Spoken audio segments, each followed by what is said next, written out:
역사상 최단기 6개월 만에 한국을 몰락시킨 한국은행 총재에 대해서 알아보도록 하겠습니다.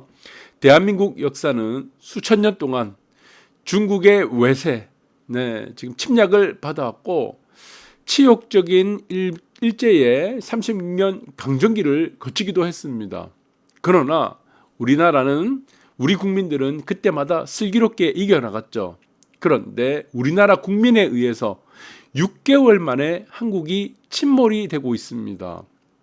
침몰이 되기는 붕괴되기는 아주 쉬워요. 몰락하기는 시간은 6개월, 1년도 가능합니다. 그러나 회복하는 데는 10년이 걸립니다. 자, 그만큼 저는 이 사태가 굉장히 안타깝다라고 보고 있습니다. 한국은행 총재 이창용입니다. 이 사람 싱글벙글 신이 났어요. 왜 신이 났습니까? 예전에 지금 보시면은 지금 이전 정부 우리가 김현미 장관을 보는 것 같아요. 그때 국민들을 놀리듯이 이렇게 막 정책을 국토부 장관 할 때 정책을 만들고 있었는데 연말 이후로는 금리지 않을 거라고 예상한 투자자가 있다면 밑에 있습니다. 자기 책임하에 손실을 보든지 이익을 보셔야 할 것 같다는 이런 무책임한 말을 하고 있습니다. 그러면서 싱글벙글하고 있어요. 자, 이것이 대한민국 사람인지 저는 의심스럽습니다. 자, 저는 이 사람에게 어떤 감정이 있는 거 아닙니다. 그러나 제가 애국심적인 관점에서 대한민국 국민의 한 사람으로서 정말 어처구니 없다는 생각밖에 안 듭니다. 자, 이 사람은 한국은행 총재죠. 통화정책, 금리를 결정하는 수장입니다. 하나의 금융정책이라고 하는 아주 중요한 국민 생활에 우리가 국민의 안정을 위한, 경제 안정을 위한 이 책임을 져야 될 사람이 이딴 소리를 하고 있는 겁니다. 말이 안 되죠. 더욱더 지금 안타까운 것은 자, 이런 말을 했습니다. 왜 그렇게 금리를 올립니까? 이 사람이 취임을 하고 나서 지금 한 7개월 정도, 8개월밖에 안 됐죠. 거의 실질적으로는 이제 통화정책이라든가 금리를 결정하는 것은 6개월 정도 됐죠. 7개월은 안 되고 6개월 정도라고 보게 되면은 자, 이 사람이 급격한 원화의 급격한 절하 때문에 금리를 올린다는 이유라고 지금 얘기했는데 이 사람은 단 한 번도 빠지지 않고 금리를 더 올려버렸습니다. 그 이유가 지금 원화의 급격한 절하라고 그래요. 그러니까 이 뭔 말이죠? 이거를 미국 따라 금리를 올리겠다는 거죠. 미국 따라 금리를 올려서 원화 절하를 막겠다는 겁니다. 이게 안 되죠. 말이 안 되죠. 왜 그렇습니까? 지금은 투자 시대잖아요. 우리 계속 말씀드리지만 투자 시대지. 금리를 가지고 원화 절하를 막을 수 있다는 거는 이거는 이제 저축의 시대에서 가능한 말입니다. 저축의 시대에서 가장 중요한 것은 금리이기 때문에 투자는 금리를 따라서 어느 정도는 영향을 받겠지만 절대적인 수치는 아니라는 얘기입니다. 그런데 지금 이렇게 해서 지금 국민들을 우롱을 했다. 저는 그렇게 보고 있습니다. 그래서 지금 보니까 아이러니한 현상이 이제 발생을 했습니다. 이 사람 말이 맞는가 안 맞는가 우리 봐야 되겠죠. 정말 금리를 올리는 것이 원화 절하를 막기 위한 이 핑계 때문인 건지 아니면 정말 국민들을 힘들게 하기 위해서 대한민국을 몰락시키기 위해서 이렇게 금리를 올렸던 건지 의심을 하지 않을 수 없다는 겁니다. 그런데 자, 우리 수치로 정확하게 보도록 합시다. 22년 만에 지금 최대치로 지금 이제 한미 금리 격차가 벌어졌습니다. 역전으로. 금리 역전이 돼 버렸죠. 이 금리 차이가 1.25%입니다. 1.25%까지 벌어졌습니다. 그러면 이 사람 말대로 우리가 따질 것 같으면은 어마어마한 금리 차가 됐기 때문에 어마어마한 지금 환율의 절하가 되게 됐죠. 원달러 환율 상승이 돼야 되겠죠. 바꿔 말하면 원달러 상승이 돼야 되겠죠. 원달러 상승은 원화 가치 절하니까. 자, 우리가 지금 봅시다. 어떤 결과가 나왔나. 금리 역전의 최대가 이루어졌는데 1.25% 최대가 벌어졌음에도 불구하고 환율이 최근 들어 가장 안정됐습니다. 지금 1,300원 초반이에요. 1,300원도 붕괴되기도 하고 이 1,300원 초반입니다.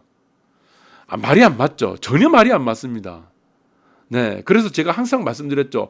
금리를 올려서는 안 된다. 그리고 금리를 올리는 목적이 원달러 환율 상승을 막는 거, 원화 가치의 절하를 막는 것이라고 돼서는 절대 안 된다고 그랬습니다. 수개월 전부터 제가 말씀드린 거다. 그래서 한국은 금리를 올려서도 안 되고 만약에 한국이 금리를 올려야 된다면은 한국은 금리 상승을 감당할 수 있는 기초 체력이 되어야 된다고 말씀드렸습니다. 지금은 금리를 올릴 수 있는 금리입니다. 금리를 올릴 수 있는 기초 체력이 안 된다는 겁니다. 즉 펀더멘탈이 안 돼요. 다 죽습니다. 이거 다 죽어요. 모든 주체가 다 죽는다는 겁니다. 그래서 아이러니하게 금리는 최대한 역전이 벌어졌음에도 불구하고 환율은 오히려 상승이 됐다. 그러면 이창용 총재가 말했던 원화 가치의 절하를 막기 위해서 금리를 올렸다는 것은 새빨간 거짓말이 되는 겁니다. 아니면 이 사람이 바보거나, 저는 새빨간 거짓말이기도 하고 바보라는 생각도 정책을 이렇게 바보스럽게 하면 안 된다. 이 사람에 대해서 바보가 아니라 이것을 얘기하는 것이 아닙니다. 이 정책을 바보라고 말하는 거죠. 그래서 참 안타깝습니다. 저는 대한민국의 한 사람으로서, 애국자로 한 사람으로서 너무나 안타깝습니다. 왜 그렇게 할 수밖에 없었는지. 자, 이 결과는 참담합니다. 대한민국을 몰락시키고 있어요. 어떻게? 건설업계 지금 열심히 일하고 있습니다. 여기 직원들도 있고 뭐 열심히 다 일합니다. 한 가정의 아버지고, 그리고 가정에 가면은 토끼 같은 우리 자식들 있고 여우 같은 마누라 있고, 이 사람이 가정을 다 책임지고 있는데 어떻습니까? 부도가 지금 속출하고 있습니다. 한마디로 뭡니까 이거? 직장을 다 잃어요. 실업자 되는 거예요. 직장을 다 잃고 실업자 되는 거예요. 이 사람들이 지금 무슨 억한 심정이 있어가지고 피해를 봐야 됩니까? 안타깝습니다. 갑자기 지금 자금격색이 나와버렸죠. 금리를 매번 올려버리다 보니까 이런 문제가 돼버렸습니다. 그래서 이 건설사 부도만 얘기가 되면은 그래도 업종, 건설업계 이쪽 정도로 생각할 수 있지만, 건설업계는 어떻습니까? 하도급이 있죠. 밑으로. 하도급이 있습니다. 하청받는 업체, 그다음에 이제 자재들 공급하는 이 업체들이 있을 겁니다. 그다음에 대한민국 사람들의 80%는 건설업종과 연관되어 있습니다. 그러면 하위 계층에 있는 사람들은 어떻습니까? 다 지금 일자리 다 잃고 있는 거죠. 길바닥에 나앉고 있다는 겁니다. 이런 생각을 왜 못할까요? 자, 안타깝고, 그리고 집값 하락이 더 세놓는다. 그러니까 매매가 안 되죠. 금리가 이렇게 올라다 보니까. 갑자기 어떻게 됐습니까? 지금 하드 랜딩이 돼버렸습니다. 소프트 랜딩이 돼야 되는 것이 아니고 연착륙이 돼야 되는데 경착륙이 돼버렸다는 겁니다. 갑자기 이 세상에 그렇게 금리를 올려버리면 미국도 아니고 우리나라가, 그렇게 고용시장과 소비시장이 좋은 미국도 아니고 매번 그렇게 올려버리면 어떻게 되겠습니까? 어떻게 버팁니까? 버틸 수 없습니다. 그거. 그래서 미국과 중국이 금리를 올리지 않는 이유가 되는 겁니다. 그래서 미입주 대란도 생기게 되겠죠. 집값 당연히 어떻게 되겠습니까? 그렇게 금리를 올려버리는데 왜 미입주 대란이 됩니까? 금리 때문에 지금, 그리고 대출 때문에 이거를 대출을 받을 수 없는 겁니다. 그러니까 이거 어떻게 됩니까? 이거를 전세 놓게 되는 거죠. 내 집이 팔려야지 들어가지, 잔금을 치는데 내 집이 안 팔리는 거야. 기존에 있는 구축 아파트가 전부 다 엉망돼 버렸습니다. 그런데 대출도 안 나와. 금리는 이렇게 높아. 내 집은 안 팔려. 입주가 안 돼. 그러니까 전세를 놓는 거죠. 전부 다 전세죠. 전세 나갑니까 지금?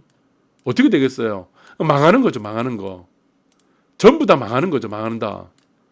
그 연쇄부도 공포, 이거는 각 주체가 전부 다 이제 걸려든 겁니다. 가정도 부도가 나는 거예요. 가정도. 그래서 가정이 부도나면 어떻게 되겠습니까? 경매 들어가는 거죠. 경매. 그래서 이제 PF 부실 본격화되는 거고, 자금경색, 이 가장 큰 원인은 금리다. 금리. 금리 때문이고, 그래서 이게 이제 건설뿐만 아닙니다. 지금 증권도 이제 PF 다 들어가죠. 저축은행. 그래서 지금은 여러분들 아시겠지만 IMF보다 이제 더 심각합니다. 사실은 굉장히 심각해요. 연쇄부도 다 나는 거죠. 그 다음에 어떻게 되겠습니까? 이게 이제 중소기업으로 가게 될 겁니다. 중소기업, 그 다음은 대기업으로 넘어가게 되는 거죠. 직장 다 잃죠. 이 사람들이 무슨 잘못했습니까? 단 한 명 때문에 이렇게 된 겁니다. 최단기간. 역사상 우리 5,000년 동안 이렇게 최단기간 말아먹은 거는 살다 처음입니다. 역사책 아무리 많이 봐도 6개월 만에 나라를 이렇게 다 말아먹은 사람은 처음 봅니다. 그러다 보니까 이제 중소기업으로 번지게 된다는 겁니다. 중소기업 열심히 잘하고 있었습니다. 그 사람들 한 가정의 아버지예요. 전부 다 일하는 사람들. 어음부도율이 지금 2개월째 고공행진하고 있습니다. 이렇게 순진한 사람들, 아무것도 모르는 사람들, 선량한 사람들이 왜 이렇게 당해야 되는 겁니까? 자, 저는 이해가 되지 않습니다. 정말 이해가 되지 않아요. 왜 선량한 이런 순진한 아무것도 모르는 이런 사람들을 이렇게 고통 속에 집어넣는 건지. 자, 우리 좀 생각을 좀 해야 될 것 같아요. 정말. 네. 좀 금리 정책을, 우리 금리를, 우리의 통화 정책이라든가 금리 결정을 할 때는 제발 대한민국의 기초 체력을 좀 보고 하자는 겁니다. 그 사람들이야 뭐 금리 결정하는 이창용 총재야 돈이 많겠죠. 좋은 집에 살겠죠. 좋은 집이 지금 떨어지고 있습니까? 고가 아파트 잘 안 떨어지잖아요. 다 서민들만 지금 다 떠안고 있는 거지. 네, 파산하고 있고. 네, 그래서 정말 안타깝다. 대한민국을 사랑하는 마음으로 네, 한두 가지 요소만 보지 말고 워낙 급격하게 뭐 지금 절하된다 이 한 가지만 보지 말고 대한민국 경제 전체를 보라. 숲을 보지 말고 나무를 보지 말고 숲을 보라. 정말 이 사람들에게 꼭 필요한 말을 하고 싶습니다. 여러분들 다 같이 손을 잡고 이창용 총재가 빨리 퇴임하는 순간을 기다려야 될 것 같습니다. 이 사람이 퇴임을 해야지 않으면은 대한민국 살 수 없다. 빨리 금리 인하로 돌아서야 된다.